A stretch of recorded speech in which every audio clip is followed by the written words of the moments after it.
right, so moving on, we're going to talk about LSU and Ole Miss. I know we caught a lot of heat on this channel for our, call that Auburn was going to blow out LSU, and just like we always say, we're real honest with the numbers and we're honest with our predictions, which leaves us a little bit exposed when we call for a blowout, which we've nailed every blowout this year. But it does leave us a little exposed when it doesn't happen, or even worse, when that team loses.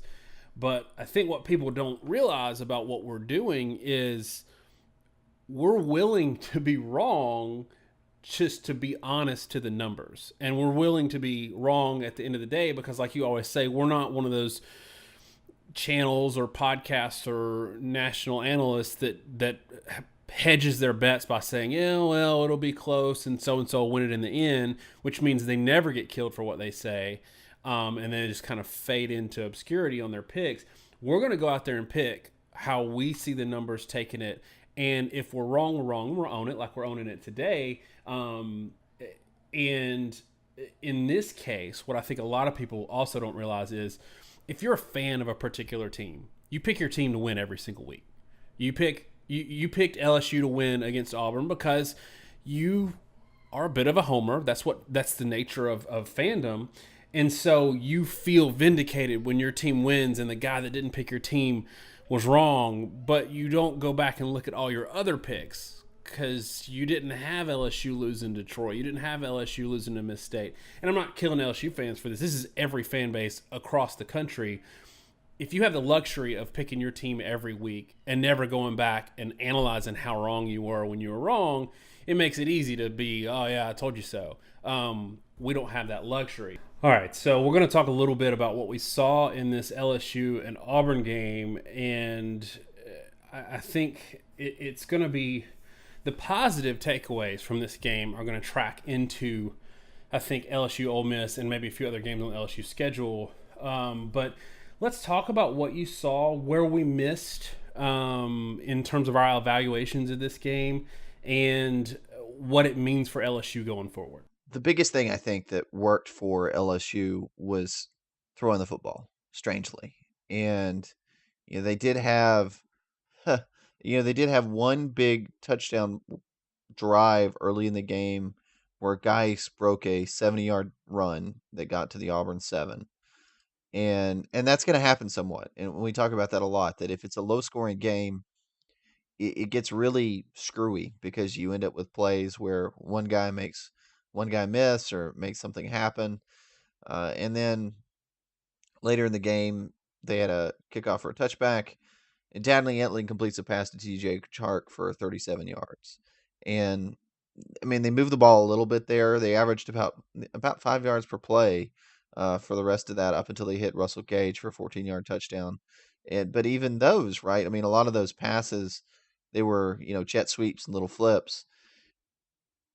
What we noted, or what you asked me if LSU was going to win the game, what do they need to do? And I said, well, I didn't think Auburn's secondary had been really tested. And I felt like if LSU was willing to open up the offense and really throw the ball a lot, that it could work. And both of us kind of chuckled at that and said, well, there's no way LSU's going to be willing to do that. And we kind of disregarded it. Now, they didn't throw the ball a ton, but they had 24 attempts in the ball game, and they had 20 rushes by Guice. They had more, really, and when you look at the rushing totals, the 39 rushes to 24 attempts, I don't think that tells the story too, because you had things like 2 carries by Gage that were end arounds, which in my view are more or less pass plays because it's going to a receiver and it's meant to go wide. And they had a 70-yard play out of that with Gage.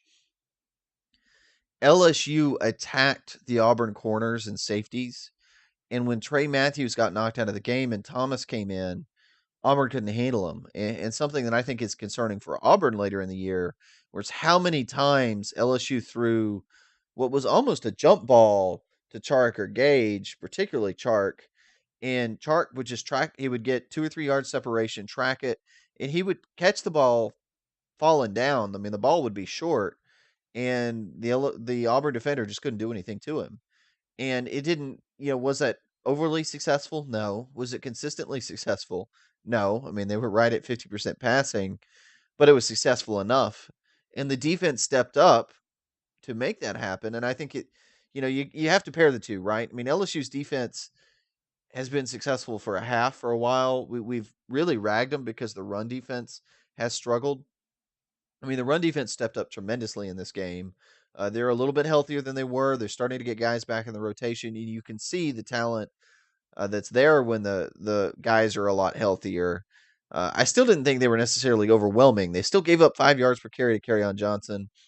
Cameron Petway was ineffective. One, he may still be banged up. Two, neither one of us have really bought that Cameron Petway is an effective back against defensive front sevens that are fast enough to exploit the fact that Petway's extremely slow. But I personally think LSU took some risks with plays, and Orgeron was willing to let Canada take some risks, use those shifts and motions we've talked about all year, get unbalanced lines and things to try to get enough to run the ball a little bit. And then all those jet sweeps and counters exploit.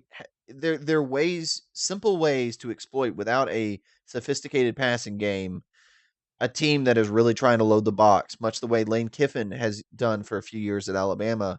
And even when your statistics play to play don't look very good, you can generate some really good yardage and some chunk plays to score, despite the fact that you can't move the ball overly consistently. And then on defensively, once they got down 20-0, one, I think Auburn took off the gas a little bit. And I think maybe we'll save some of that discussion for the Auburn Arkansas game because it's probably more appropriate for Auburn fans. But I'll say right now, Auburn had real issues with their play calling and consistency that has been hit on a little bit, but I want to take a little bit of a different angle on that really stalled them. And LSU was good enough to take advantage of that and give themselves an opportunity to win the ball game. Got a little bit of a spark there with a kick touchdown, and that was enough for them to get the win. It didn't take a ton of points here, right? I mean, 27 points is not a lot, but that's the mark they managed to hit by doing some things, playing aggressive to generate points in a game where your opponent fails to score 24 or more. Yeah, and I have a couple of takeaways there is LSU really scored 17 offensive points. They had the kick return, and then they had the really short field at the end when Auburn was trying to made some really boneheaded mistakes in terms of coaching, was trying to get the lead back. But one of my takeaways we learned yesterday in some discussion from some players that LSU noticed something on film that Auburn was doing and noticed it during the game that they continued to do it, and they made an adjustment, bringing a safety down that essentially stopped all the success Auburn had in the first half. And when we talk about this, when we do the Auburn game in a little bit, we're going to talk about how dumb it was for Auburn to not adjust to their adjustment.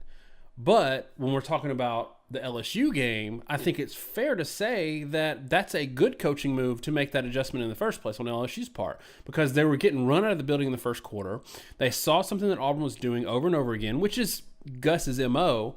They made an adjustment to it, and Auburn never adjusted. So, yeah, it's bad on Gus for not changing it, but it's good on LSU for seeing it in the first place. Yeah, I agree. And my criticism with LSU going into this year, both of us felt really shaky on picking LSU to do anything in particular, and it was because we don't trust Ed Orgeron from January to August. And frankly, I think he's going to lose January to August every year because of who he is organizationally, and he doesn't have the sort of detail-oriented mastermind CEO mindset you want to do that kind of stuff, scheduling practice, scheduling training sessions, scheduling nutrition plans. All that kind of junk is what makes teams like Alabama and Auburn successful. But Orgeron is not a terrible coach. He's a pretty good motivator that, this is part of why he's good as an interim. He could get the players to turn around after a loss, I think. And I think he's a little bit combustible once they get down enough to where they don't have anything to play for, but they're not at that point yet. And he got the kids back up, and he's got really darn good coordinators. And from a Monday to Friday aspect, Orgeron is really a fine coach. And they managed to get those players turned around and playing the way they need to, and they saw stuff on film And they did. I think it's still concerning, and as much as I think we're giving a very rightful mea culpa that we didn't see this coming. A lot of that I think was on the Auburn side, but this game started 20-0. This game started with a blowout we were expecting, and for a quarter, I thought we were going to get exactly the ball game that we had predicted we were going to get.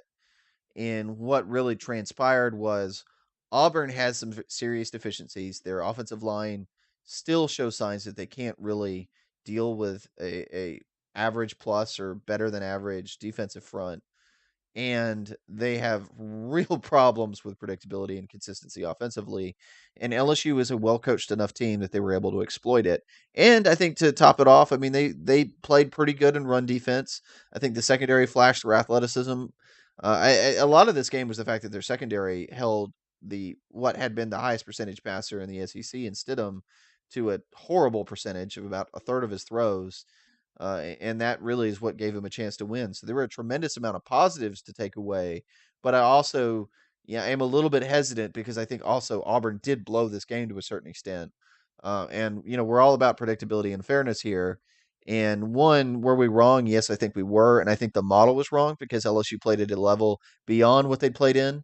I mean, the model was right to say this was the average expectation going into this game, but as we've also talked about, you sometimes can't account for what happens when a team plays a better team. Like when Auburn plays, every time Auburn's played a better team, the offensive line struggled. We kind of thought maybe that was solved.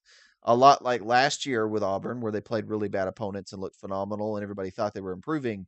Then they turned around and played better teams and just collapsed all over again. Same sort of issues. And I think the model didn't really know how to take that into account, and we really hadn't seen what these teams look like when they played competition on this level. So I think LSU is probably going to stay in every game this year. You'd have to think the way they played, but I still think there's a danger for them to lose most games too because the offense still has issues. All right, so we're going to talk a little bit more about what LSU brings to this game specifically. But first, I want to jump over and talk about Ole Miss for a second. Maybe for the LSU fans that are listening that don't know a whole lot about Ole Miss this year, I found it interesting that Ole Miss found an offense this weekend that they haven't shown in a while. Even against Cal, who now we see is a team capable of beating somebody. Their offense was non-existent, and Cal's had some defensive just brain farts this year. So 57 points on what, for whatever reason, people still think is a decent Vanderbilt defense. And this is in a game where Vanderbilt scored 35. So it's not like Ole Miss was just stopping them, three and out, getting the ball at the 40-yard line and hammering it home. This is 57 points with 10 yards per attempt and actually running the ball for 6.1 yards per carry. So talk a little bit about what you saw Ole Miss Vanderbilt, but also what you think in terms of, does this offense kind of pose a little bit of a challenge for LSU, even though we all think Ole Miss is a pretty terrible team? Well, offensively, they did sort of show up, and we really hadn't seen consistency, I think, offensively from Shea Patterson this year. We've talked about the fact that he can be really erratic as a passer. He's not always very accurate with his throws. They put him in a lot of tough situations, but he loves to try to imitate Johnny Manziel, but he does it by making a lot of off-angle throws that he really just isn't able to make without setting his feet. The Vanderbilt game, he played a lot more comfortably. He set his feet better. He went through his progressions better. He played like a more consistent passer. And I think there's a little bit of question there. How much of it was Vanderbilt's inability to rush the passer, and how much of it was improvement by Shea Patterson? But we really felt like for a couple games now, particularly the Auburn game, Ole Miss had a lot of opportunities to score points in that game that they just missed. I mean, they just misfiring, and the receivers dropped balls. Shea Patterson missed several plays that would have been points. I think we said in the first half he left about 17 points on the board with missed throws, and not particularly difficult missed throws.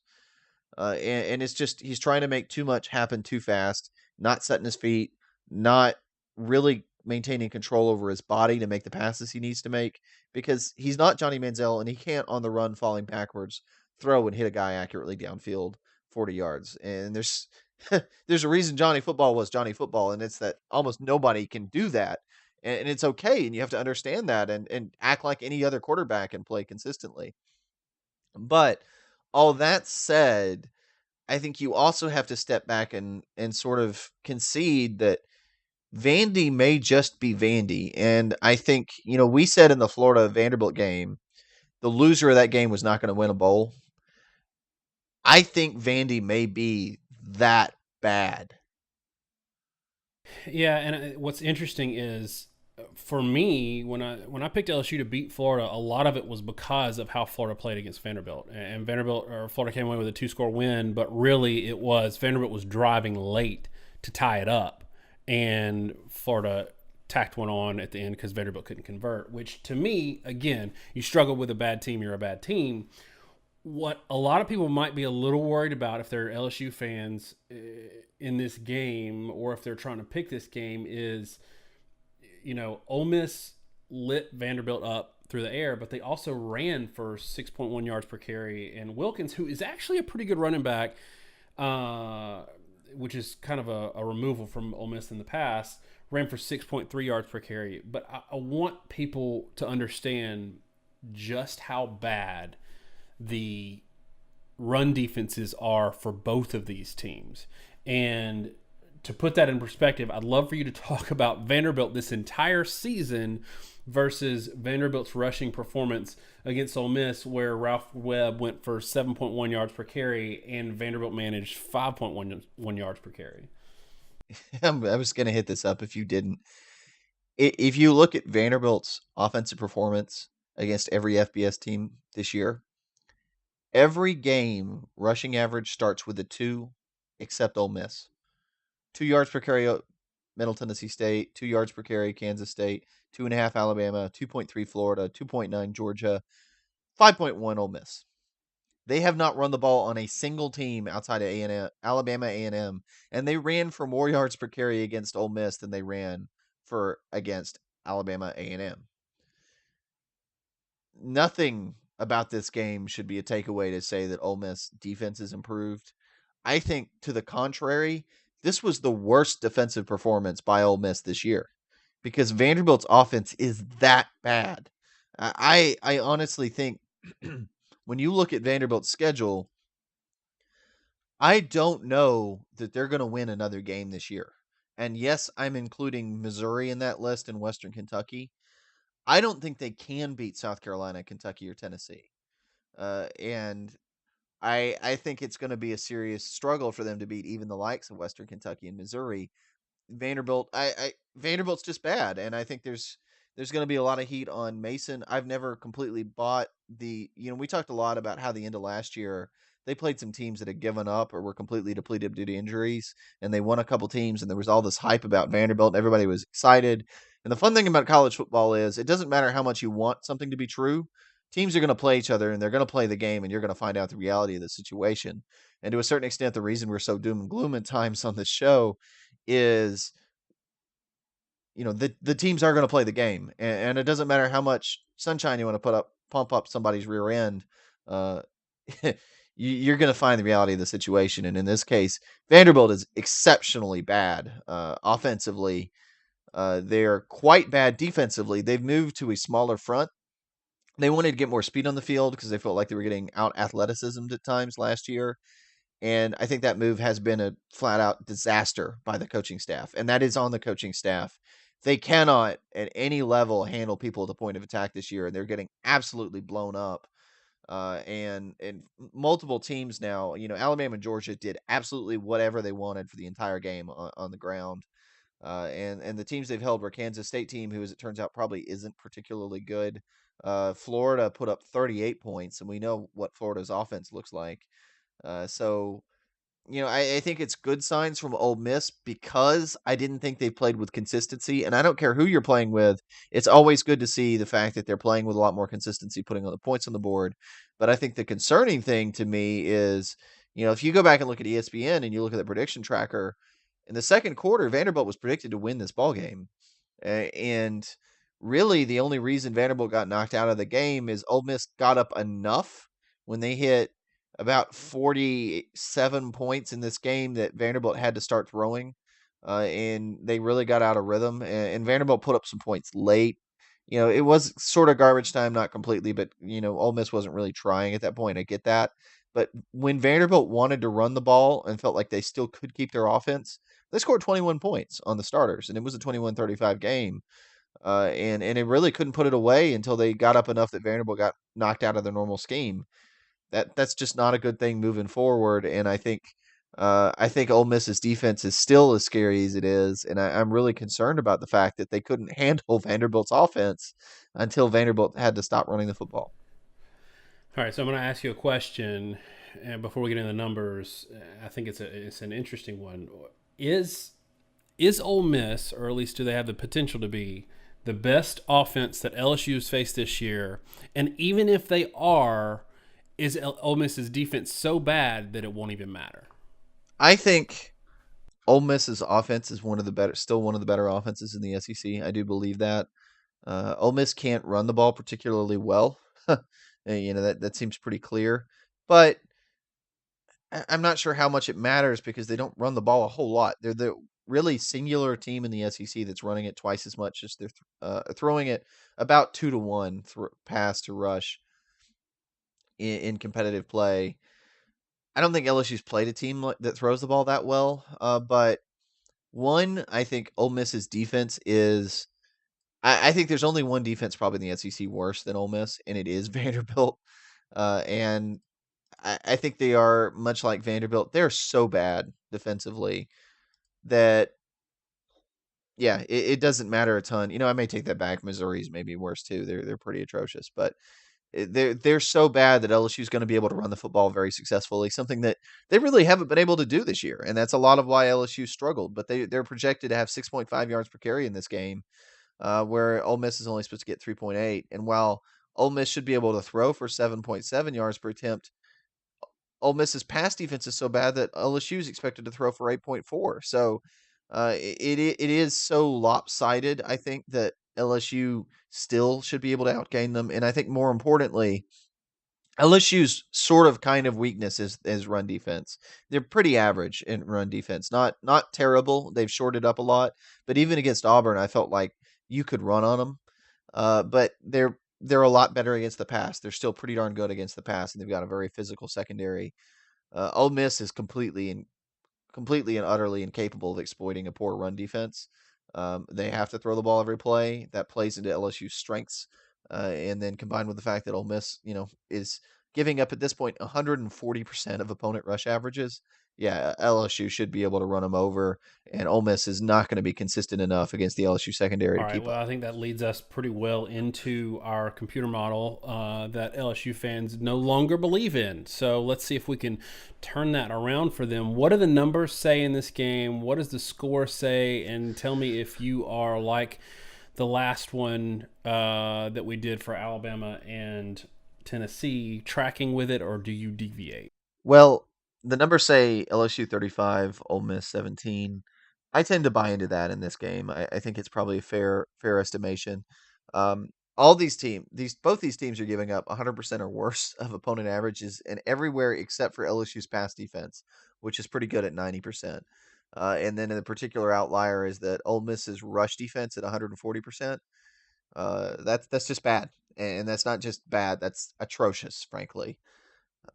I think an interesting thing, by the way, is that the rush defense allowed and the pass defense allowed by Ole Miss and LSU is the same. And I'm not sure how many people really, again, appreciate that. They know Ole Miss's pass defense isn't great, but in terms of opponent averages allowed, LSU's rush defense is exactly the same as Ole Miss's pass defense. So whatever you think about one, I'm just saying from a straight statistical perspective, whatever you think about one is true of the other.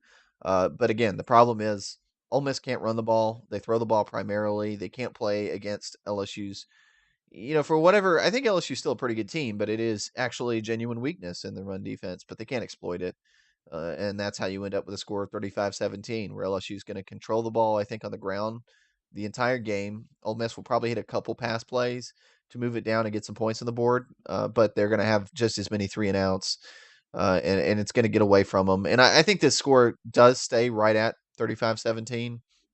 35's a bit of a weird score, I would say, but I think they're going to keep him out of the end zone. I think 35-17 is probably spot on. I'll go with that as my prediction. And I think it's going to be a pretty quick game. Ole Miss will throw a lot, but they're not going to have the ball enough for it to matter. LSU's going to grind out long drives, which is going to kill the clock pretty quick. Probably dominate time of possession to an insane degree, and this game's going to be over pretty fast, such that the score is not going to be indicative of. You felt like if they played two more quarters, it would be LSU 70, Ole Miss 24. But the game's going to end before it gets out of hand. I'm going to go a little different. I'm going to go 31-10. I think, we harp so much on matchups, and like you've already pointed out, the one weakness that LSU may have, which has gotten better, isn't something that they can exploit. And we saw last weekend that LSU secondary did a good job against Auburn's, I would say poor receivers, and that's where one place where Ole Miss is a lot better is their receivers are a whole lot better than Auburn's, a lot more physical, a lot bigger. But I don't think it's really going to matter. Arden Key's coming on pretty good, which he's struggled with a little bit early in the season. The pass rush is there, so I think LSU scores less because they won't need that much, and they, like you said, they're going to be able to run the ball, which is going to shorten the game. I think that Shea Patterson is going to be a turnover machine in this game. I think they're going to feel like they need him to throw it 45, 50 times, and he's going to throw 2 or 3 picks. One maybe lead to a defensive score. Any other insight on this game, or we pretty much covered I think it? the one last insight is I would take a step back from saying that LSU's pass rush is completely back. We flagged the Auburn-Clemson game as a Clemson win, and we flipped from Auburn to Clemson because of what we saw from Auburn's offensive tackles in the Georgia State game, or Georgia Southern game rather, at the beginning of the season. And Clemson abused them at the offensive line. I still think there's an open question whether Auburn's offensive tackles can handle anybody with a solid front seven, and I think LSU showed some pass rush, but I think this game's going to tell a lot on whether they're really back or not, and I'll be really, really interested to see if Arden Key can perform at the same level, or if that was really just a defense deficiency by Auburn that hadn't had anybody that could really exploit it. All right, so LSU fans, feel free to kill us some more in the comments from what you saw last week. We're totally okay with that. Like we always say, we put ourselves out there, but we're also willing to admit it when we're wrong. Give us your score predictions on this game. Let us know what you think. Beyond just killing us about the last game, we'd love to know what you think about this game coming up and your season going forward.